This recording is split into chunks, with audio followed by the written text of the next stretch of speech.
Today, let's walk through the process of sewing a Christmas star ornament.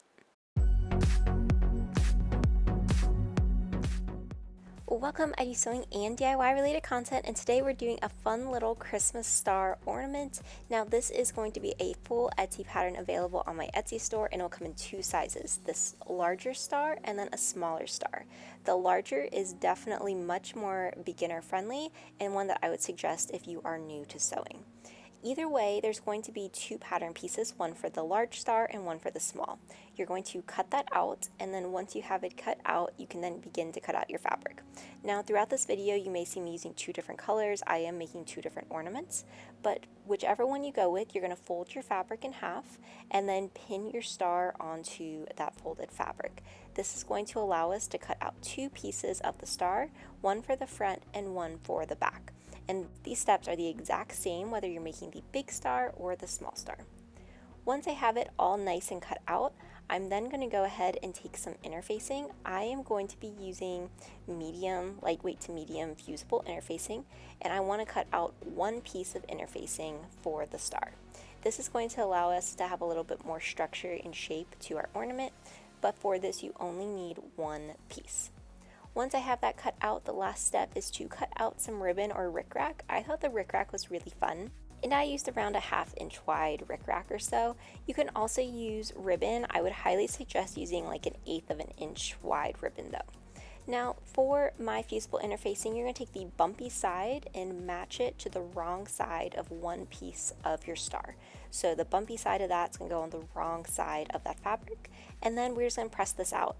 And you can follow manufacturer instructions. Some say to use a pressing cloth, some can have you just put your iron on top, so definitely check what type of interfacing you are using. So here's what my star now looks like, so we can bring this and actually begin sewing it all together. So you're going to pick one of those points. It really does not matter which one because it's all the exact same size. And I'm going to be folding my ric-rac in half, and you can see I have those two edges coming together, and then I am going to be pinning these to one point of the star. And then I'm just going to take a very light basting stitch to hold this in place across. So I'm probably doing around an 1/8 of an inch seam allowance just to hold this in place. It's more just to help us so that when we're actually going through the process, we already have this on and don't have to worry about it moving. Now I'm going to take the second piece of my star and match this with right sides together to the other piece of the star, making sure the ric-rac's in the center. And then I'm going to pin this all the way up, all around the star, leaving one edge of the star kind of unsewn, or like a gap for us for turning. So here's what mine looks like. So I'm going to be starting at that first double pin and then just going all the way around, sewing up each of these points, and then I will stop at the second double pin, leaving that gap open. Now if you are making the small star, this does get very tiny and it can be hard to turn. So if you are a beginner, I highly recommend that larger star. Now if you are using ribbon, the exact same process applies. Be sure that as you are going through this though, when you're pinning this up and when you are sewing, you're taking the time to make sure you're not sewing through the ribbon or the ric-rac. You just want to leave that to be nice and open in the center of your star itself. So now over to my sewing machine, I'm going to put the presser foot down, start at that first double pin, and then sew all the way through. So I'm doing about a 1/4 of an inch seam allowance here. As you can see, I am readjusting my fabric the entire time, making sure I'm not sewing through the ric-rac at any point except for that one point of the star, but I'm not sewing through it in the center or on any of the edges. This allows it to stay nice and loose and something that we're able to use as a hanger. So with this, we are going to now take our star over and we are going to trim some of this extra fabric. Basically, when we turn this right side out, we want to make it easier for ourselves. So trimming off any extra fabric, not cutting into the seam though, will help us do that.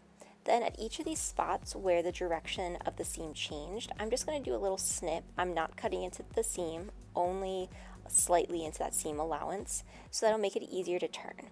And then I'm going to go through the process of turning this right side out.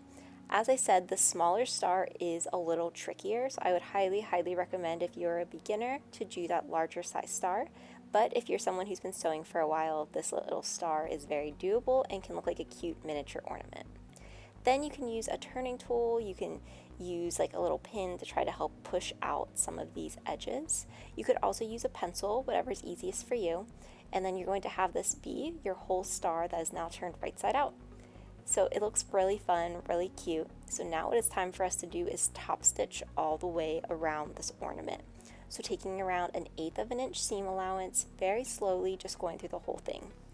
Now, one piece with this, your machine may get stuck, especially when it comes time to sewing straight through some of those points. So if it does, you can definitely put something behind your presser foot, like how I'm putting this little ruler behind there. And I actually have a whole video out on like sewing through thick seams and some tips and tricks you can use with your sewing machine. So I'll be sure to link that. And then the pattern itself also links it, just in case you want a little bit more guidance and help. Once you do that top stitching though, your ornament is actually all complete. So this is a really, really simple project.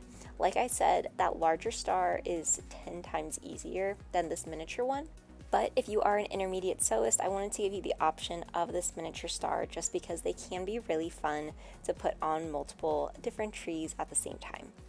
These are perfect though as a little ornament, as little gifts for people. You could also use these as tags, you know, depending on how you want to do it. And while these are Christmas, you could use whatever type of fabric you wanted. I guess this could also be a really fun like 4th of July if you want to make a bunch of stars and then hang them around. So different ways you could use this. As a reminder, there's a full Etsy pattern available for this, so you can get the star template as well. If you enjoyed this video, be sure to like, comment, and subscribe and let me know what you want to see next. Thanks for watching.